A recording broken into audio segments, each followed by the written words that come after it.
I remember the exact moment I realized I couldn't hide anymore. The scent hit me first, pine needles crushed underfoot, mountain air, and something primal that made the dormant part of me stir beneath my carefully constructed human shell. My fingers trembled as I sat down the glass of champagne, the bubbles still dancing inside like my panicked thoughts.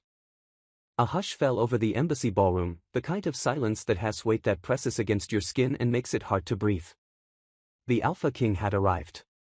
For 10 years, I had been Rebecca Mills, cultural attaché to the Human Diplomatic Corps, 10 years of dyeing my hair the dullest brown, of wearing scent-blocking perfumes that burned my sensitive nose, of practicing a perfectly unremarkable walk that betrayed none of my natural grace. 10 years of hiding what I truly was, the last daughter of the Northern Wolf Pack presumed dead after the massacre that had claimed my family when I was 17. "You look like you've seen a ghost," whispered Marcus, my human colleague. His bow tie slightly crooked as he leaned closer. His scent, aftershave and anxiety momentarily masked the approaching threat. "Just tired," I lied. The words practiced and smooth on my tongue. A decade of deception had made lying as natural as breathing. These diplomatic functions always strained me, but it wasn't fatigue that made my heart hammer against my ribs. It was terror, pure, animalistic terror. Because Kieran Blackwood, the Alpha King who had united the 7 werewolf kingdoms under his rule after centuries of bloodshed, was here to negotiate the new peace treaty with humans. And no wolf, not even one who had suppressed her nature for as long as I had, could hide from an alpha of his power. I touched the small silver pendant at my throat. The last gift from my mother before the hunters came. "Remember who you are?" she had whispered as she clasped it around my neck. "When the world tries to break you, this will remind you of your strength." The metal was warm against my fingertips, as if it held some remnant of her love even now. The crowd parted like the sea before a storm. First came his guards, 4 massive wolves in human form, their eyes scanning the room with predatory focus, then his advisors, sleek and polished in designer suits that couldn't quite hide what they were. And finally, him. Kieran Blackwood didn't look like the monster from human propaganda posters. He didn't have the glowing red eyes, or the hunched bestial posture that human films portrayed. He was worse, because he was beautiful in the way that nature's most dangerous creations often are, a beauty that signals power rather than gentleness. Tall and broad-shouldered, he moved with the liquid confidence of an apex predator who has never known fear. His hair was black as midnight, swept back from a face that seemed carved from granite, all sharp angles and uncompromising lines. But it was his eyes that made my breath catch. Gold, not brown or hazel or amber, but true gold, like molten metal, with that distinctive ring of deeper color around the iris that marked him as royalty among our kind. "Smile, Rebecca," Marcus nudged me, "that's what we're paid for, remember?" To make nice with the monsters, I forced my lips to curve upward, but my eyes remained fixed on Kieran as he greeted the human ambassador. Even across the room, I could hear his voice, deep and rough-edged, like stones grinding together. He spoke perfect diplomatic English, yet there was something ancient in his cadence, something that belonged to moonlit forests rather than marbled halls. The human representative seemed nervous. He remarked to the ambassador, a hint of amusement in his tone. "I assure you, we left our appetites at the door." Polite laughter rippled through the crowd, but I couldn't join in. The joke struck too close to home. Humans were right to fear what lurked behind the civilized facade. I knew better than most what wolves were capable of in their quest for power. "You should introduce yourself," Marcus said. "Cultural attaches are supposed to, attach. Besides, you're always talking about wolf mythology and your research. Here's your chance to speak to the big bad wolf himself, if only he knew how accurate his casual words were." I gripped my champagne flute tighter, knuckles white. "I think I'll observe for now. First impressions matter. I don't want to say the wrong thing. Since when are you shy?" Marcus looked puzzled. "You're usually the one telling me to network more." Before I could answer, the crowd shifted again. The Alpha King was moving through the room, stopping to speak with various dignitaries. Each conversation seemed perfectly measured, exactly enough time to be polite, but not enough to suggest particular favor. A careful diplomatic dance. He was getting closer to our corner. "He's coming this way." Marcus whispered unnecessarily. I knew. Every cell in my body knew. The wolf inside me, so long suppressed, was clawing at my consciousness, desperate to be acknowledged, run or submit. Those were the instincts screaming through my veins, but I could do neither. Running would draw attention. Submission would reveal me instantly to one who could sense such things. So I did what I had perfected over a decade. I played human. I straightened my simple black dress, touched my artificially colored hair, and prepared to lie to the most powerful creature in the room. 3 people away. 2. 1. Ah, the cultural division, Kieran said. His voice even more resonant up close. I understand you're responsible for facilitating understanding between our species. Marcus stepped forward eagerly. Yes, Your Majesty. Marcus Wells, Deputy Cultural Attaché, we've prepared extensive briefings on human customs and expectations for your delegation. Kieran nodded politely, but his golden eyes had already moved to me. Something flickered across his face. A momentary tension quickly masked. Had he sensed something? Impossible. My suppressants were the strongest available, my control impeccable. And you are? He asked, extending a hand. Rebecca Mills, Cultural Attaché, I replied, proud of how steady my voice remained. I placed my hand in his, prepared for a brief, formal handshake. The moment our skin touched, electricity shot up my arm. Not metaphorical electricity, actual current, a shock of recognition that passed between us. His nostrils flared slightly, and those golden eyes narrowed a fraction. My heart stopped, then resumed at double speed. He knew. But instead of exposing me, he simply held my hand a moment longer than protocol dictated. Ms. Mills, he said. And the way he shaped my false name made it sound like a question. Your perfume is unusual. Custom made? Yes, I managed to say. A personal blend. His smile didn't reach his eyes. How unique. I'd be interested to hear more about your work in cultural relations. Perhaps you could join me tomorrow for the private tour of the Human Art exhibition. I'm told it features historical depictions of my kind. I'd value a cultural attaché's perspective. It wasn't a request, behind the diplomatic phrasing lay a command, and we both knew it. Of course, Your Majesty, I'd be honored. He released my hand and moved on, but something fundamental had shifted in the universe. I excused myself from Marcus, claiming a headache, and made my way to the nearest restroom. Once alone, I leaned heavily against the marble sink, finally allowing my carefully constructed mask to slip in the mirror. I watched as flecks of gold, my true wolf color, bled into my chemically darkened eyes.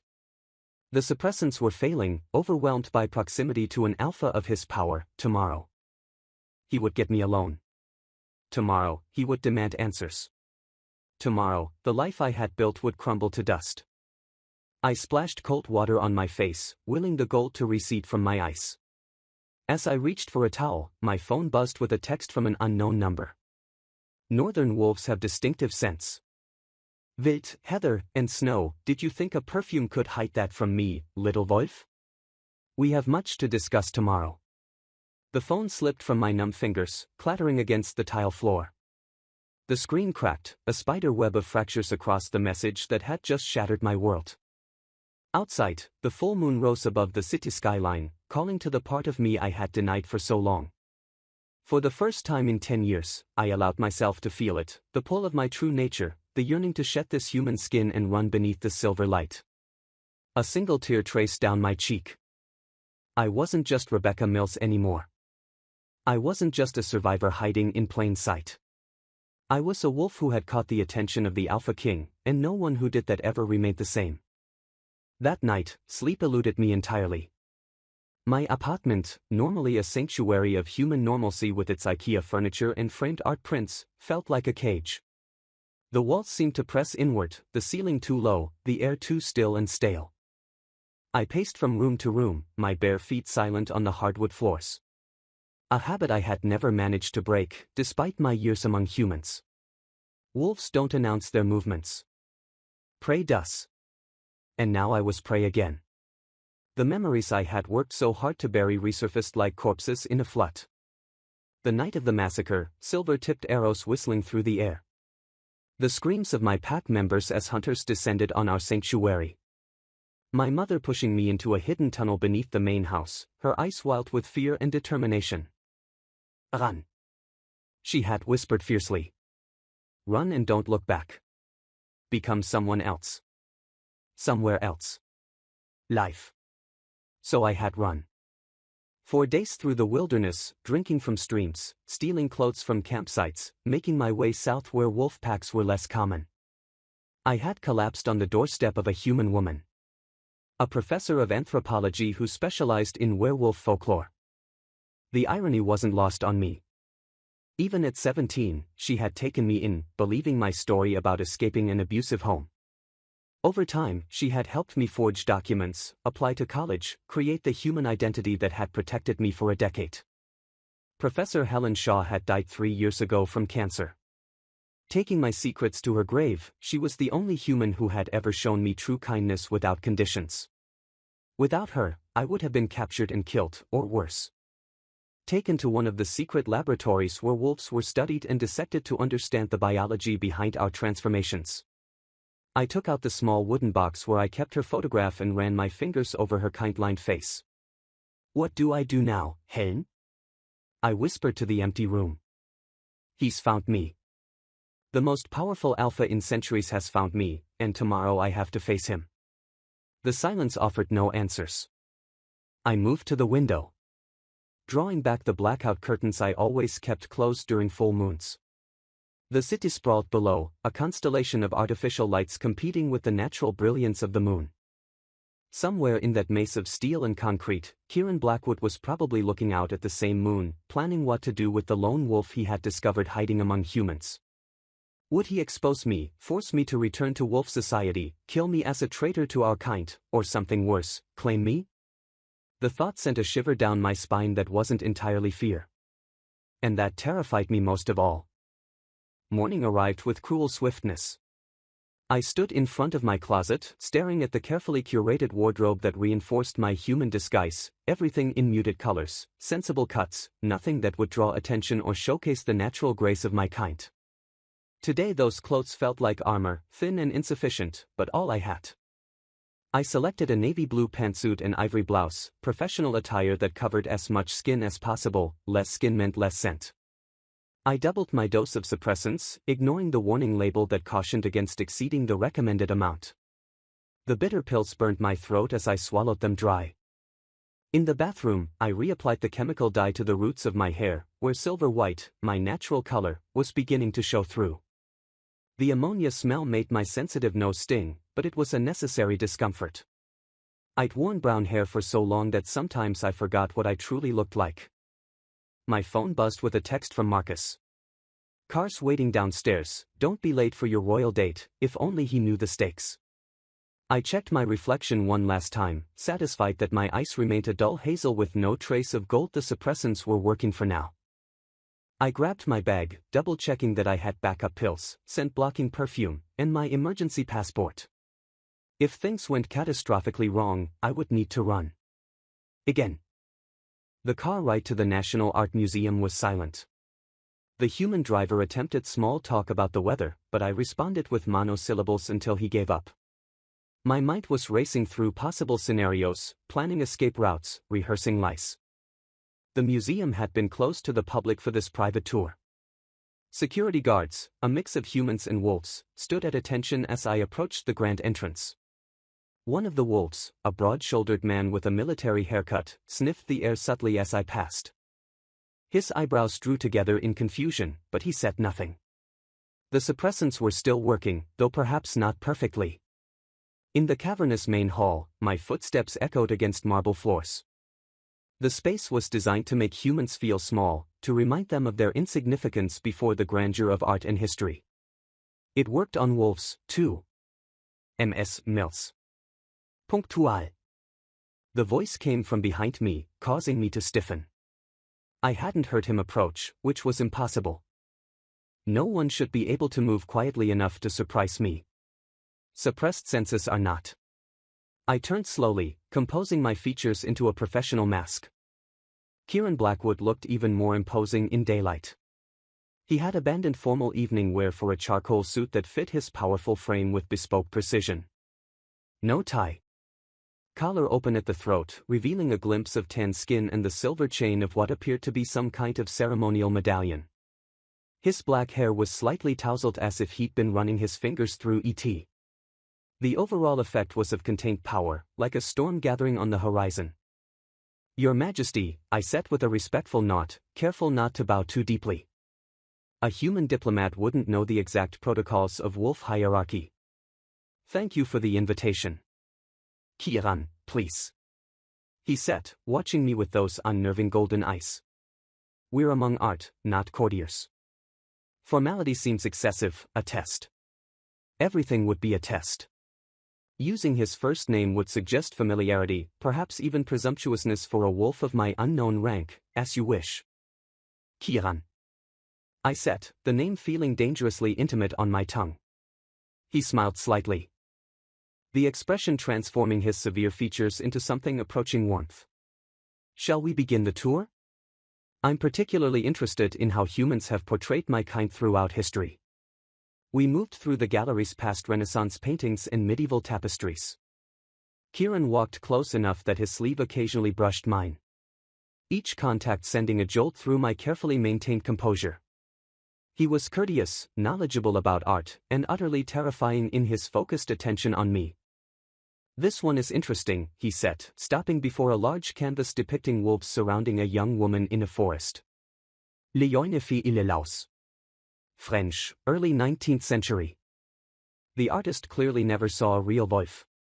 The proportions are all wrong, the eyes too human, but he captured something essential about the relationship between our kinds. I studied the painting, noting the young woman's expression. Not fear, but a strange exhilaration. The ambiguity of her reaction. I said, "She doesn't know whether she's about to be devoured or accepted into the pack." "Precisely," Kieran turned to me, his gaze so intense I had to fight the urge to step back. Humans have always been fascinated by that threshold, the boundary between being prey and being something else. "Don't you agree, Rebecca, or should I call you by your real name?" The moment had come sooner than I expected. My heart stuttered, then raced. "I don't understand," I said. The denial automatic after so many years. "Rebecca Mills is my name." He moved closer, not touching me, but using his height to loom slightly. "We're alone here," he said softly. "The cameras have been disabled for security during my visit. The guards are posted outside. There's no need to maintain the pretense." I glanced around, confirming we were indeed isolated in this particular gallery. My mind calculated distances to exits, weighed options, prepared lice. "Whatever you think you know about me," I began. "I know your northern pack," he interrupted, his voice still calm, but edged with authority. "I know you've been hiding among humans for years. What I don't know is why, or even who you truly are." "I'm a cultural attaché with the diplomatic corps," I insisted. "I was born in Seattle. My parents were accountants. I have a degree in international relations from—" "Stop lying," he said. And there it was. The first hint of the alpha power in his voice. A resonance that vibrated through my bones and made my suppressed wolf nature quiver in recognition. I took a steadying breath. Why does it matter who I am? The northern pack was destroyed a decade ago. Everyone knows that. Not everyone was killed, he said, circling me slowly. A predator assessing its prey. A few bodies were never found, including the alpha's youngest daughter. My blood turned to ice. He knew. Somehow. He knew exactly who I was. The northern territories were absorbed into my kingdom 5 years ago. He continued. I visited what remained of your family's home. The hunters had burned much of it, but wolves have good noses. I could still detect scents, the alpha, his mate, their sons. And a daughter, whose trail disappeared into the forest. I remained silent. Every muscle tense with the effort not to run. I've wondered what happened to that girl. He said. Vita, she survived. Vita, she found shelter somewhere. Now I know. He stopped directly in front of me, close enough that I could feel the heat radiating from his body. You've been hiding in plain sight. Playing human. Denying what you are. His voice lowered to a near whisper.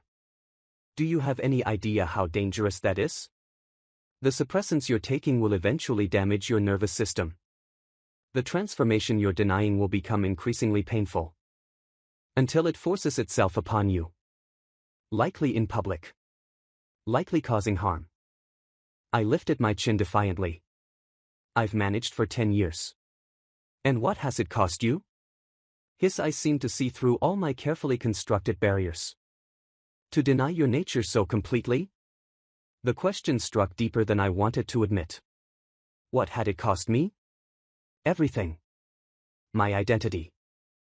My heritage. My connection to the moon and forests. The freedom of running on 4 legs beneath star-filled skies. I buried those longings so deeply I almost never acknowledged them anymore. Less than it would have cost me to die with my family. I said finally. Something shifted in his expression. A softening around the ice. Perhaps recognition of the pain I'd carried alone for so long. No one will harm you now. He said. And the simple statement carried the unmistakable weight of an alpha's promise. You're under my protection. I almost laughed. Your protection. You're the one threatening my existence right now. If I wanted to expose you, I would have done so at the embassy. He pointed out. Instead, I arranged this private meeting. Why? I asked. Finally voicing the question that had kept me awake all night. What do you want from me? He studied me for a long moment before answering. The northern pack was known for its seers. Wolves with the ability to glimpse possible futures. It said that gift ran strongest in the Alpha's bloodline, so that was it. He wanted to use whatever latent abilities I might have inherited, of course. Alphas always wanted power, and information about the future was among the most valuable kinds. I'm not a seer, I said flatly. If that's what you're after, you're wasting your time. You misunderstand me. He replied.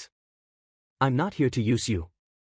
I'm here because the peace treaty with humans is balanced on a knife's edge. There are factions on both sides who want war instead of peace. I need allies who understand both worlds. You think I'm that ally because I've pretended to be human? Because you've survived in their world without losing yourself completely. His gaze dropped to the silver pendant at my throat. You still wear your mother's protection symbol. Some part of you has held on to who you truly are. I touched the pendant instinctively. This doesn't mean I want to rejoin wolf society.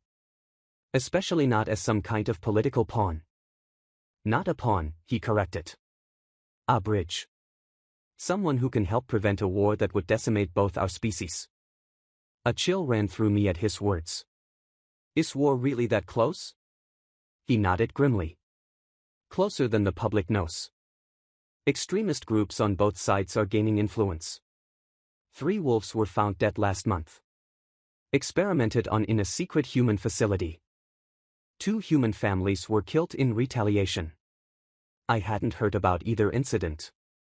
The news would have been suppressed to prevent panic. And you think I can help prevent this? How exactly? By being who you are. A wolf who has lived as human. By speaking with the authenticity that comes from experience. By helping me understand how to reach the reasonable voices on their side. He took a step closer. And by accepting what you are. Instead of poisoning yourself with suppressants. As if on cue. A wave of dizziness washed over me. I staggered slightly. And Kieran's hand shot out to steady me. Gripping my upper arm. The contact sent another shock of awareness through my system. Stronger than before. The double dose. He said. His expression darkening. I can smell it burning through your system. It's destabilizing your control. Not reinforcing it. He was right. The suppressants weren't working properly. I could feel my carefully constructed human facade beginning to crack. Gold would be bleeding into my eyes. My scent becoming more distinctly voif. I pulled away from his touch. I need to leave. I said urgently. I need. You need to stop fighting what you are. He interrupted. His voice gentle but implacable. Before it destroys you. The room seemed to tilt suddenly. My enhanced senses, long suppressed, began to surge erratically. The sense in the room becoming overwhelming one moment, muted the next. Sounds echoed strangely. My vision blurred, then sharpened painfully. What's happening to me? I gasped. Though I already knew. System shock from suppressant overdose. My body was rebelling against a decade of chemical control. Kieran caught me as my knees buckled. Your wolf is fighting to surface, he said. His voice seeming to come from far away. The suppressants are failing. No. I whispered. Panic rising. Not here. Not now. His arms were strong around me. His scent enveloping me. Pine and mountain air. And something uniquely him. I should have been terrified. But instead, I felt an impossible sense of safety in his embrace. I've got you, he murmured against my hair. I won't let you fall. As consciousness began to slip away, I felt him lift me effortlessly. The last thing I saw before darkness claimed me were his golden eyes, filled with concern. And something else I couldn't identify. Something that looked strangely like recognition. I awakened slowly. Consciousness returning in fragments. First came scent. Clean cotton. Wood smoke. Then sound. A crackling fire. Wind against glass. The soft breathing of someone nearby. Finally Sensation.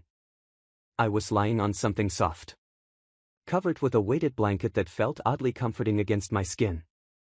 My eyes opened to an unfamiliar ceiling of exposed wooden beams. Not a hospital. Not my apartment. I turned my head slowly, taking in my surroundings. A large bedroom with rustic but elegant furnishings. Floor-to-ceiling windows revealed a vista of mountains and forest. Dusky purple in the fading light. The walls were adorned with abstract paintings that somehow evoked wilderness and movement. You're awake. I startled at the voice. Sitting up too quickly. The room spun briefly before settling. Kieran Blackwood sat in a leather armchair near the fireplace, watching me with those unnervingly perceptive eyes. He had removed his suit jacket and rolled up his sleeves, revealing forearms corded with muscle. The medallion I had glimpsed earlier hung fully visible now. An intricate silver disc etched with the ancient wolf symbol for unity. Where am I? My voice emerged as a rasp. My private residence outside the city. He replied, rising smoothly and approaching with a glass of water. You needed a safe place to recover away from humans. I accepted the water warily. Our fingers brushing in the exchange. The same electric current passed between us. Though milder now, I drank deeply. The cool liquid soothing my parched throat. How long was I unconscious? About 6 hours. The suppressant toxicity was severe. His expression hardened. You nearly died. I looked away from the accusation in his gaze. I've taken those pills for years without issue. Improper doses perhaps. But you panicked and doubled up. He sat on the edge of the bed. Close enough that I could feel the heat of him. But not so close as to seem threatening. Why were you so desperate to hide from me? The question hung between us. Deceptively simple. I stared into the glass of water, watching light refract through its clarity. You know why? I finally said. The last time I was recognized as a wolf. I lost everyone I loved. Something shifted in his expression. A flash of genuine pain. The massacre of the northern pack wasn't random, was it? He asked softly. You were targeted specifically. The memories rose unbidden. Silver arrows raining from the night sky. Screams echoing through the forest. The smell of blood and fear. I closed my eyes against the onslaught. My father had refused to join the unification. I said. Each word like glass in my throat. He believed each pack should maintain independence, with alliances rather than a single monarchy. Some saw that as treason. Kieran's jaw tightened. You believe the attack was ordered by wolves loyal to unification? To me? I was 17. I said, meeting his gaze steadily. I didn't know who ordered ET. I just knew wolves and humans worked together to destroy my family. The hunters had inside knowledge of our defenses, our escape routes. They couldn't have known that without wolf informants. He was silent for a long moment, his expression unreadable. I didn't order the attack on your pack, he finally said. I opposed your father politically, but I would never sanction the slaughter of an entire bloodline. Yet you benefited from it, I pointed out. With the northern pack gone, you consolidated power more easily. That's true, he acknowledged, surprising me with his honesty. I won't deny that the elimination of your father removed a significant obstacle to unification. But there's a difference between benefiting from a tragedy and orchestrating one. I studied his face, searching for deception. Wolves could lie, of course, but it was harder for us than for humans. Our bodies betrayed us, subtle changes in scent, pupil dilation, micro-expressions. I detected none of the usual signs in Kieran. If not you, then who? I asked. Who wanted my family dead badly enough to ally with human hunters? That, he said grimly, is what I've been trying to discover for the past decade. The admission stunned me. You've been investigating the massacre? He nodded, rising from the bed to pace before the fireplace. The alliance between wolf extremists and human hunters set a dangerous precedent. Similar attacks followed, smaller packs, less political power. But the pattern was the same. I needed to find the source. And did you? His expression darkened, fragments, vispas. Enough to know it goes deeper than I initially believed. The same forces that orchestrated those attacks are now pushing for war between our species. I absorbed this information slowly, reassessing everything I thought I knew about Kieran Blackwood. The Alpha King wasn't the monster I had feared, or at least, not the kind of monster I had expected. Why bring me here? I asked, gesturing to the room. You could have taken me to a wolf healer in the city. Too risky. Your identity needed to remain protected. He turned to face me fully, and I wanted to speak with you privately, away from diplomatic ears. About what? About your father's research, my heart stuttered. What research? Kieran's gaze intensified. Don't play ignorant, Lyra. It doesn't suit you. The sound of my real name, unused for so long, sent a shock through my system. Lyra Whiteclaw, daughter of Alaric and Serena Whiteclaw, heir to the Northern Alpha bloodline, a name I had buried alongside my family. How did you know? I whispered. Your eyes. He said simply. When the suppressants began to fail at the museum. Northern wolves have distinctive eyes. Silver-ringed gold, like the moon rising over snow. I've only seen that coloring once before, when I met your father at a summit 6 months before the massacre. I looked away, unsettled by how completely he had seen through my disguise. My father's research was destroyed in the fire. Was it? Kieran moved closer, his voice dropping. The attack wasn't random destruction, Lyra. They were searching for something specific. Your father's work on ancient wolf bloodlines. The research that led him to believe unification was dangerous. The pendant at my throat suddenly felt heavier.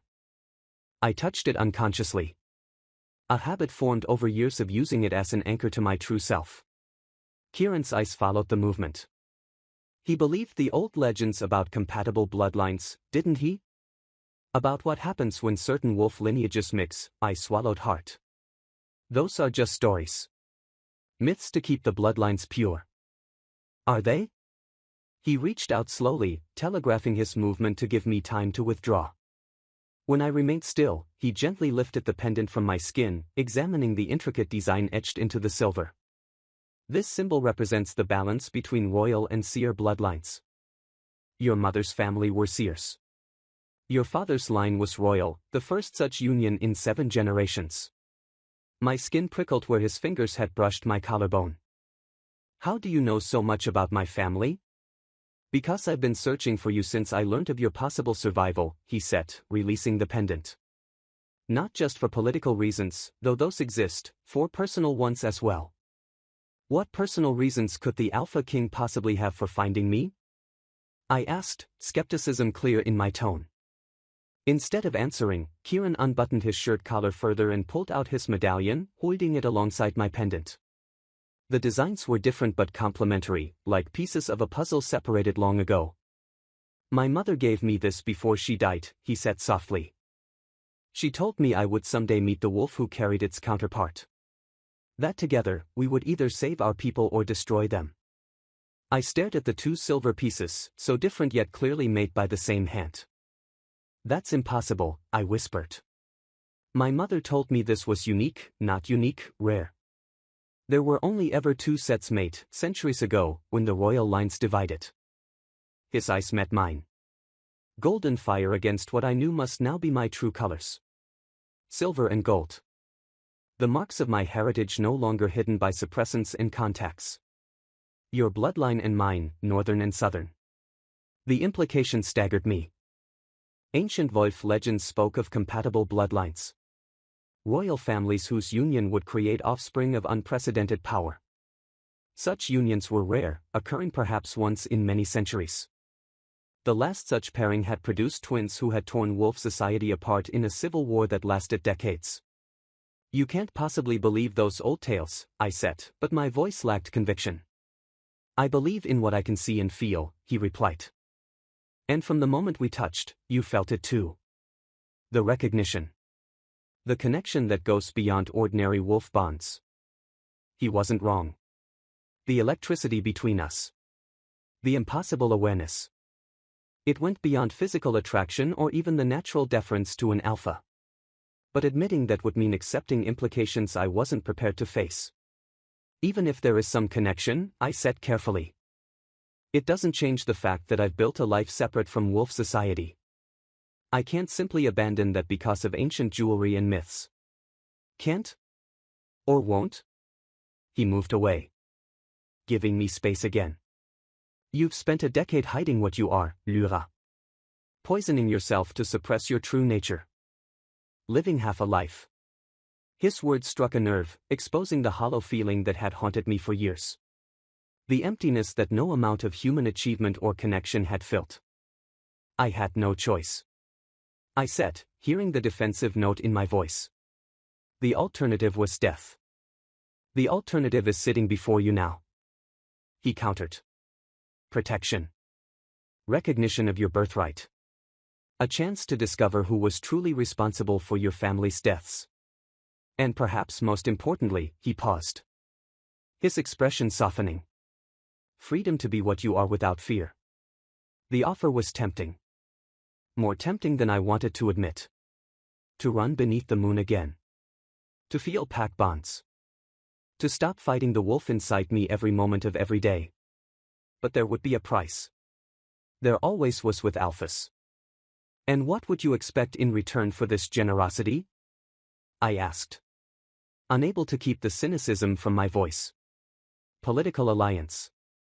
Access to whatever seer abilities I might have inherited. Or something more. Personal. A flash of anger crossed his face.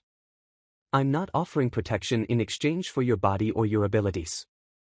If that's what you're implying. Then what do you want from me? Your trust. He said simply. To begin with. The straightforwardness of his answer caught me off guard. I had expected manipulation. Political maneuvering. Or at least some hint of the dominance games common among wolves of his rank.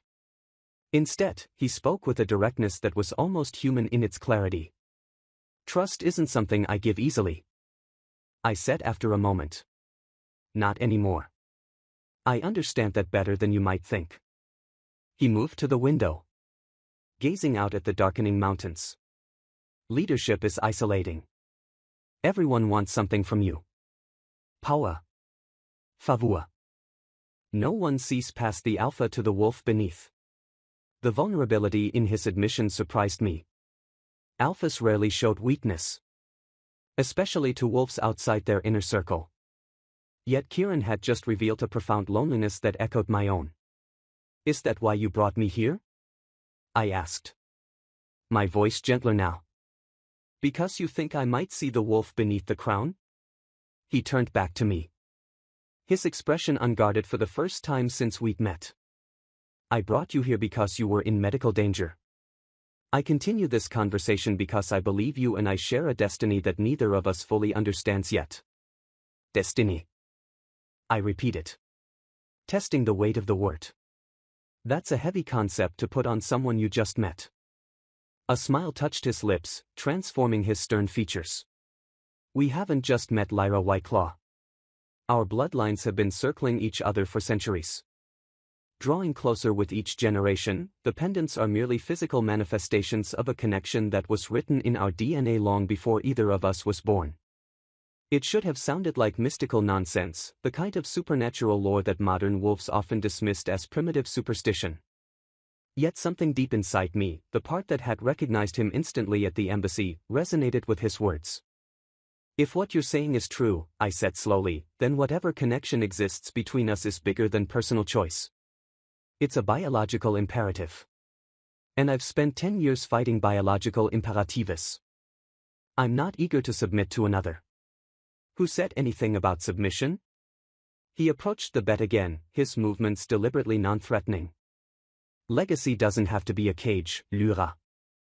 It can be a foundation upon which you built your own choices." The consideration in his words touched something long dormant inside me.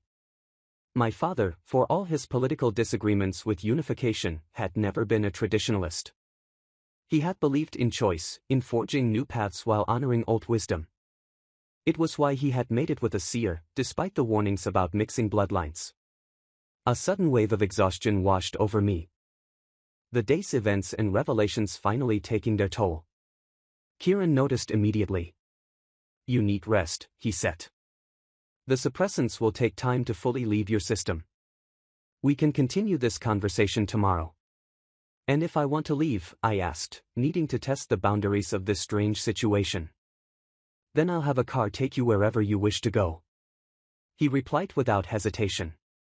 "You're not a prisoner, Lyra, but I hope you'll stay. At least until we've had a chance to explore what this connection might mean for both of us, and for the peace between our species." His sincerity was disarming. I had prepared myself for threats, for manipulation, for force. His willingness to let me choose my own path undermined a decade of assumptions about alphas and their hunger for control. "I'll stay the night," I conceded, "but I make no promises beyond that." He nodded, accepting my terms without argument. "Sleep well, Lyra Whiteclaw." For what it's worth, he paused at the doorway, his golden eyes holding mine. "I'm glad you survived. The world would be poorer without you." In ET with that, he was gone, leaving me alone with tumultuous thoughts and the strange, persistent awareness of his presence even through the closed door. My hand drifted to the pendant at my throat. "My mother's final gift, remember who you are," she had said. For the first time in 10 years, I was beginning to wonder if that might be possible.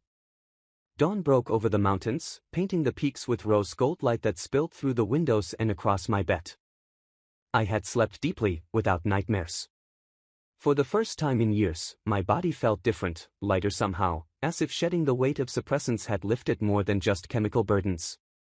I sat up slowly, taking inventory of my senses. Everything was sharper. The scent of pine and morning dew drifting through a partially opened window. The distant call of birds in the forest. The varied textures of the bedding beneath my fingertips. My wolf nature, so long suppressed, was reawakening. A soft knock at the door interrupted my thoughts. "Come in," I called, pulling the blanket higher. It wasn't Kieran, but a young woman with warm brown skin and closely cropped hair who entered, carrying a tray. Her scent marked her as wolf, though not of royal blood.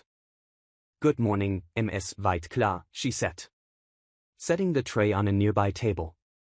"I'm Nadia, part of the king's household staff. I've brought breakfast and some clean clothes that should fit you." The use of my real name was jarring. "Thank you, Nadia.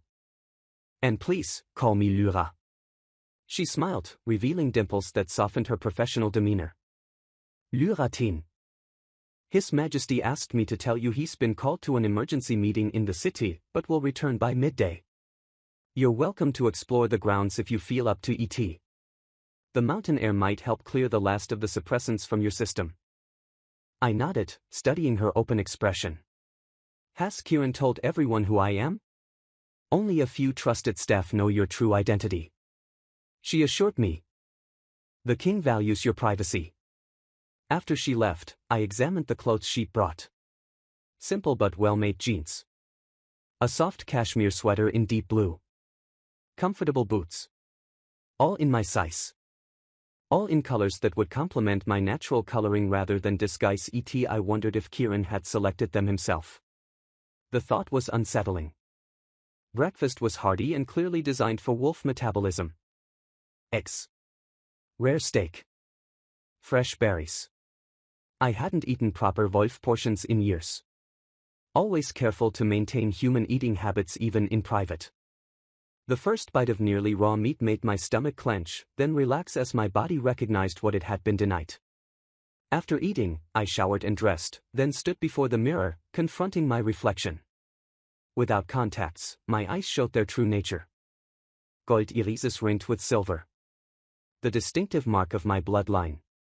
My hair still damp, revealed streaks of white where the dye had begun to fade. I looked like a creature caught between worlds. Not fully wolf anymore. But certainly not human. I touched my mother's pendant, drawing courage from its familiar weight. Remember who you are? I whispered to my reflection. The question was, who was I now? Lyra Whitekla. Last daughter of the Northern Pack. Rebecca Mills. Human diplomat. Or someone new entirely, shaped by both experiences. The mountain air called to me, and I followed Nadia's suggestion to explore the grounds. Kieran's residence was more modest than I'd expected for an Alpha King, a modernized lodge built of stone and timber, perfectly integrated into the mountain site. The surrounding forest was old growth, preserved rather than tamed, with paths that wound naturally through ancient trees. I walked for nearly an hour, moving deeper into the woods, feeling the wild pulse of life around me. Deer had passed through recently, their scent fresh on the morning air. Squirrels chattered in the branches overhead, a hawk circled lazily against the blue sky. My feet carried me to a small clearing where sunlight dappled the forest floor. Without conscious decision, I slipped off my boots and socks, feeling cool earth beneath my bare feet. The connection was immediate and powerful. Energy flowing up through soil into my body. Reawakening cellular memories of what it meant to be wolf. The urge to shift rippled through me, sudden and nearly overwhelming. It had been so long, a decade of denial, of cramping my nature into human form.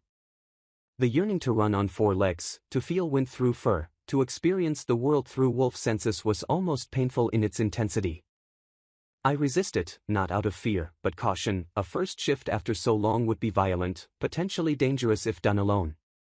Yet standing there, connected to the living forest, I made a decision.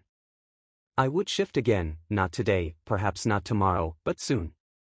I would reclaim that part of myself, whatever else happened. It calls to you, doesn't it? I whirled around to find Kieran at the edge of the clearing. He wore casual clothes, dark jeans, and a gray Henley that did nothing to diminish his inherent authority. How long had he been watching me? I thought you were in the city until midday. I said, avoiding his question. The meeting ended early. He approached slowly, respecting my space. You look different today. I feel different. I admit it. Like I'm waking up after a very long sleep. He nodded, understanding without need for elaboration. The forest helps. It remembers what we are, even when we forget. We stood in silence for a moment, sharing the stillness of the clearing, the quality of light, the chorus of subtle forest sounds. It was companionable in a way I hadn't experienced in years, the simple comfort of being with another wolf who understood what it meant to exist in this dual reality. I've been thinking about what you said last night.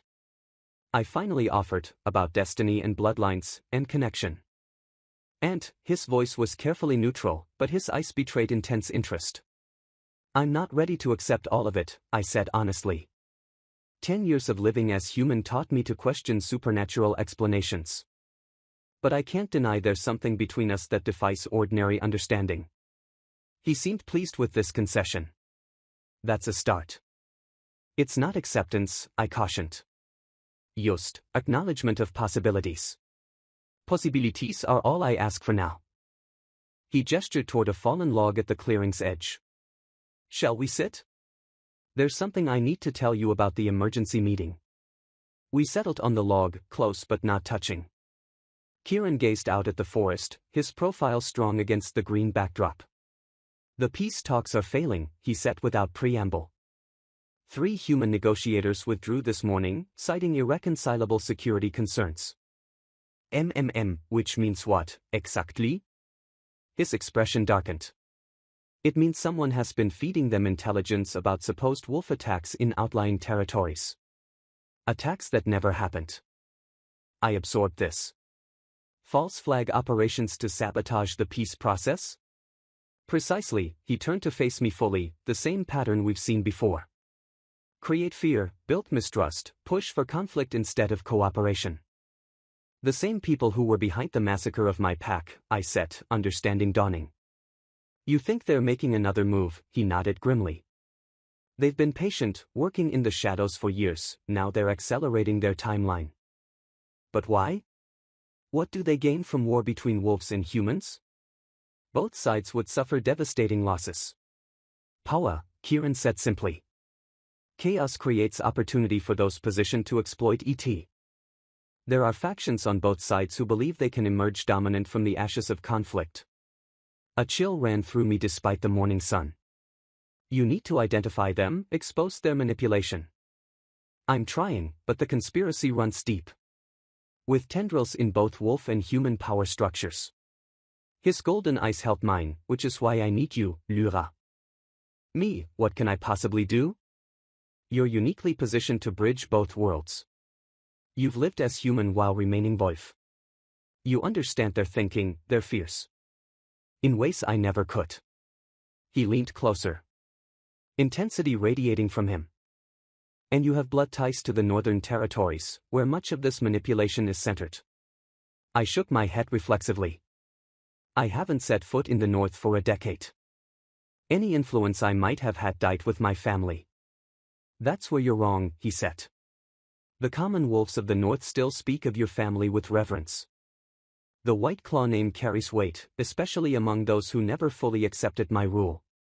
If you were to return, to speak for peace, you want to use me as a political symbol. I said, a note of accusation in my voice. I want to give you the opportunity to reclaim your birthright while helping prevent a war. He corrected. Those aren't mutually exclusive. I stood abruptly, needing movement to process his words. The implications were staggering. To return to the north. To reveal myself as Lyra Whiteclaw after a decade in hiding. It would change everything. And any possibility of returning to my human life. I can't just reappear. I said, pacing the small clearing. There would be questions, suspicions. The people who killed my family might come after me again. They almost certainly would, Kieran agreed, rising to his feet. Which is why you would have my full protection. Guards, resources, political backing, and the price for this protection, I asked. Unable to keep the skepticism from my voice. What would you expect in return, beyond my public support for the peace process? Something flickered in his eyes, frustration perhaps, or disappointment. Is it so difficult to believe I might act out of more than political calculation, that I might care about your well-being, independent of what you can do for me? The earnestness in his voice gave me pause. My decade among humans had taught me to be wary of those in power, to look for the self-interest behind every generous offer. But Kieran kept defying my expectations, showing glimpses of a wolf who carried the weight of kingship without being corrupted by it. I don't know what to believe anymore, I admitted quietly. Everything I thought I knew has been upended in the past 24 hours. He moved closer, his movements deliberate, non-threatening. Then believe what you feel, Lyra. Not what you think you should feel based on old assumptions, but what your instincts are telling you right now. My instincts, for so long I had suppressed them, distrusted them, buried them beneath layers of human rationality. What were they saying now? That Kieran Blackwood was not the enemy I had feared, that the connection between us was real and significant, that I was tired of running, of hiding, of denying the essential truth of what I was. I began, then stopped, the words difficult after so many years of careful speech. I feel drawn to you in ways that frighten me. I feel like I'm standing at a crossroads, and whichever path I choose I can never go back. And I touch my pendant again, drawing strength from it. I feel my mother would want me to be brave enough to reclaim what was taken from me. Something softened in Kieran's expression. A vulnerability I wouldn't have believed possible in an alpha of his power. Your mother would be proud of the strength you've shown, Lyra. Surviving alone, adapting to a foreign world, carrying your heritage even in secret. You didn't know my mother, I said, but without heat. No, he agreed. But I know what it means to lose family, to carry their legacy alone. He hesitated, then added, my parents were assassinated when I was 20. Political rivals who opposed unification. The admission startled me. I didn't know. It's not in the official histories. Officially they died in a hunting accident. His jaw tightened. I've spent the past 15 years building alliances, consolidating power, working toward a unified wolf society that could make peace with humans. And at every step, the same hidden forces have worked to undermine those efforts. I studied him with new eyes, seeing not just the Alpha King, but the wolf beneath. A survivor like me, shaped by loss and duty. You think our families were targeted by the same people? I know it, he said with quiet certainty. The pattern is identical, the methods, the timing. Someone has been systematically eliminating wolves who work for unity and peace. And now they're pushing for war, I concluded, to destroy what you've built. He nodded grimly, unless we stop them. The word caught my attention. We? You and I, he said simply. Together. The pendant at my throat seemed to warm at his words, as if responding to some ancient recognition. I thought of my father's research. The studies of compatible bloodlines, the legends of wolves whose union could shift the balance of power. Had he known, somehow, what fate had in store for his daughter? If I agree to help you, I said carefully, I need something in return. Name it. His response was immediate without calculation. The truth about who killed my family. Not theories or suspicions. Proof. Names. And when we find them, I met his gaze steadily. Justice. Not politics. Not expedience. Real justice. You have my word, he said. And I felt the weight of an alpha's promise settle between us. We find them together.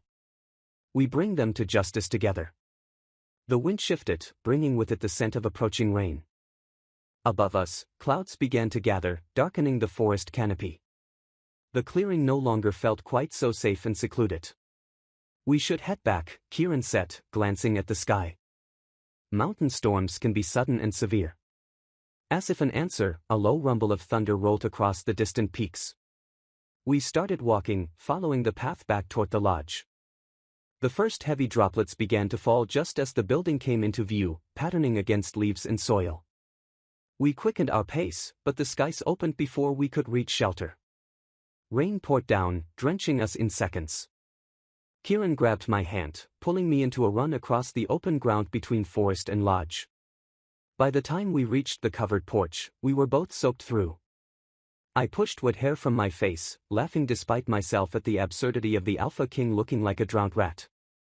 Kieran smiled, the expression transforming his usually serious features. Raindrops clung to his eyelashes, caught the light as they trailed down his face. For a moment, he looked younger, unburdened by the weight of leadership and legacy. You should laugh more often, he said softly. It suits you. Our eyes locked, and the awareness between us intensified, humming like electricity in the rain-washed air. He was still holding my hand, I realized. Neither of us had let go after our dash through the downpour. Slowly, deliberately, he raised our joint hands, with his eyes still holding mine. He turned my wrist gently, and pressed his lips to the pulse point there, as old as wolf society itself. not a claim of ownership, but a recognition of worth, of respect, of potential bond.